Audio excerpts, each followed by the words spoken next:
What I think being a good Samaritan is being there for somebody who needs help. Our ability to help others really blesses our life because we came through that very same porthole. So it's people helping people.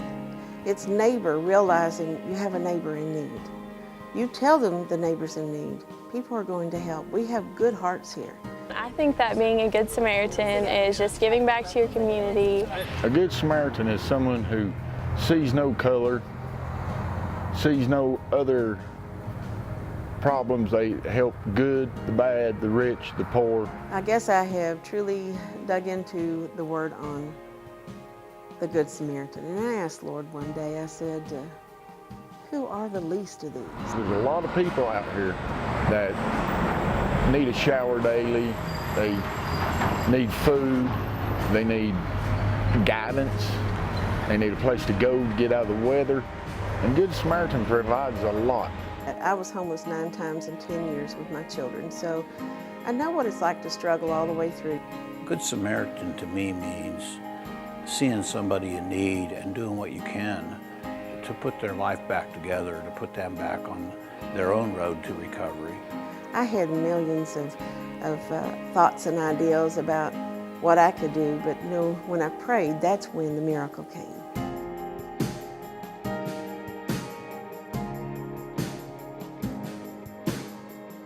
There are people at home that could at least just pray. And guess what? That's the greatest thing that anyone can do. God answers our prayers. That's how we've existed for 30 years, is on the prayers, knowing that God does hear. This is His.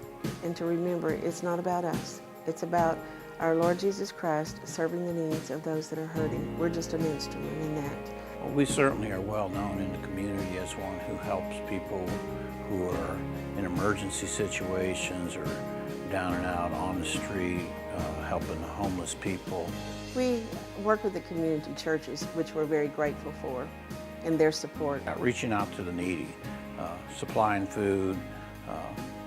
We work with the school systems. We make sure that we work with other agencies that, such as Coalition for Kids and Rise Up and the Boys and Girls Club, making sure the children now have a place to go and someone to talk to, and kids to be able to mentor them also. I have the faith that we will always be able to help somebody, and people would believe in us to be able to help us. We want everybody praying, and then we'd like for people to come in and help. We need your hands.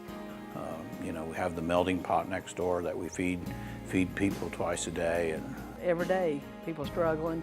Almost 170,000 have passed through these doors. So in growing, it's making sure people have what they need. Then think about how can we bless them a little bit further. I think that's what Jesus would do. In studying about the Samaritan, knowing that nobody would have ever stopped to help the Samaritan because they were deemed unworthy or unclean. Well, folks, I was unworthy. I was considered unclean because I was poor. Here, it is a hand up, it's a life up. It's learning to live, not survive, and not having a bed. And we are all worthy because God says we're worthy.